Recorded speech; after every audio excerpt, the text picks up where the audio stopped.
Promesse biblique du jour.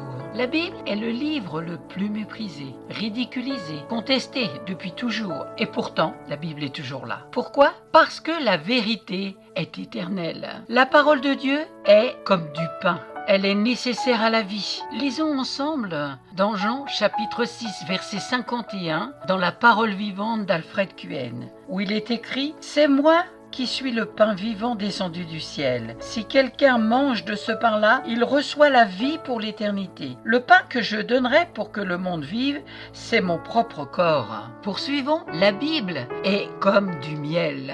Elle a bon goût. Lisons dans le psaume 19, verset 10, tiré de la Bible traduite de l'hébreu et du grec en français courant. Il est écrit « Le respect qu'inspire le Seigneur est pur. Il persiste à travers les siècles. Les décisions du Seigneur sont fondées toutes, sans exception, sont justifiées, plus attirantes que l'or, qu'une quantité de métal précieux, et plus agréables que le miel, et le miel le plus doux. » On a vu que la Bible est comme du pain, comme du miel, voyons maintenant comme de la viande.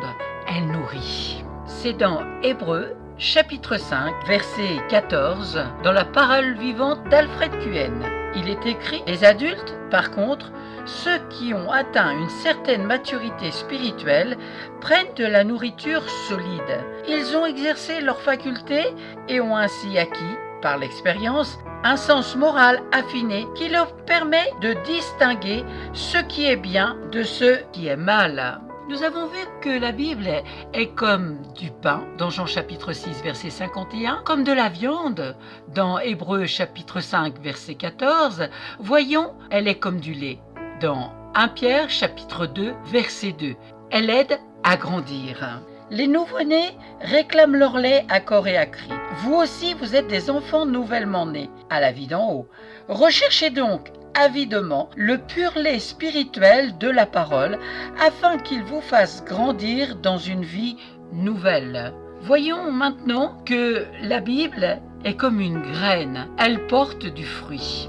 Lisons ensemble dans la Bible, dans la traduction d'Alfred Cuen, dans Matthieu chapitre 13, verset 23. D'autres, enfin, ont reçu la semence dans la bonne terre. Ce sont ceux qui écoutent la parole et s'en pénètrent. Ceux-là portent du fruit. Chez l'un, un grain en rapporte 100. Chez un autre, 60. Chez un troisième, 30. Voilà des vérités éternelles. La Bible est comme du pain. Elle est nécessaire à la vie. C'était dans Jean chapitre 6, verset 51. On a vu que la Bible est comme de la viande, elle nourrit, dans Hébreux chapitre 5, verset 14. On a vu que la Bible est comme du miel, elle a bon goût, dans le psaume 19, verset 10 à 11. On a vu que la Bible est comme du lait, elle aide à grandir, dans 1 Pierre chapitre 2, verset 2. Et enfin, on a vu que la Bible est comme une graine, elle porte du fruit, dans Matthieu chapitre 13, verset 23. Nous verrons la suite dans une prochaine promesse biblique. Merci pour votre écoute, que la parole de Dieu puisse vraiment vous apporter du réconfort, de l'espérance, parce que la parole de Dieu, c'est la vérité et elle est éternelle. Amen. Si vous n'en possédez pas, je vous offrirai une Bible. À vous de me contacter. Merci pour votre attention. Soyez abondamment bénis. À très bientôt.